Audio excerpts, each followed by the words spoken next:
अगर आप भी चाहते हैं TRS फिल्म्स का ऑडियो वीडियो सबसे पहले आपके पास पहुंचे, तो लाल बटन दबाकर चैनल को सब्सक्राइब करें और बेल आइकन दबाना ना भूलें। Soña polo posuta que ropi थोड़ी को बेलेला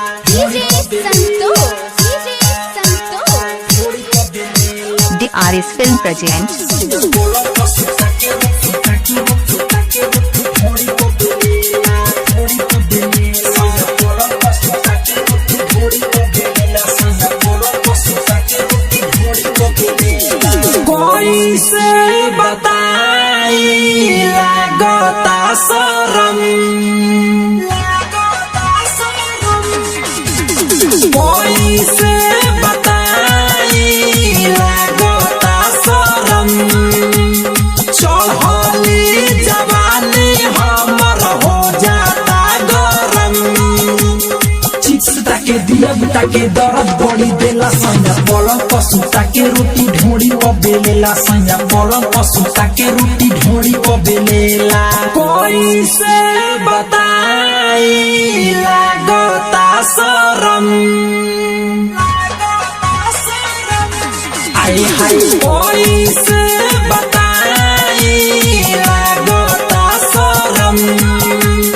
चढ़ली जवानी हमर हो जाता गरम चिप्स ताके दिया ताके दर्द बड़ी देला सैया पलंग पशु ताके रोटी ढोड़ी को बेलेला सैया पलंग पशु ताके रोटी ढोड़ी को बेलेला ताना स्टूडियो दिल्ली सैया पलंग पशु ताके रोटी ढोड़ी को बेलेला रिकॉर्डिंग पर तराना म्यूजिक ढोड़ी को बेलेला पलंग पशु ताके रोटी ढोड़ी को बेलेला सैया पलंग पशु ताके रोटी ढोड़ी को बेलेला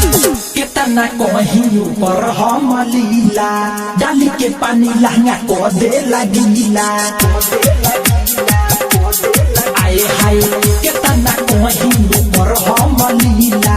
डाली के पानी लहंगा को दे लगीला डरे न पूछू ओकरा से बोली रोटी फुलावता खोली मोर चोली बात बात में हमके फंसा के राइसिया को देला सैया पलंग पशु ताके रोटी ढोड़ी पर बेलेला सैया पलंग पशु ताके रोटी ढोड़ी पर बेलेला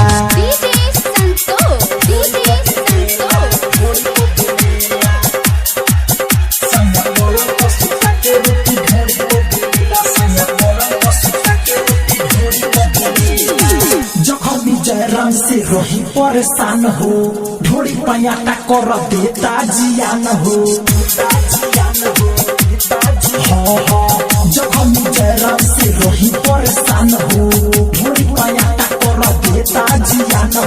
परदीप प्रेमी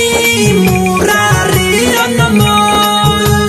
झार देता लहंगा के भीतर सारा झोल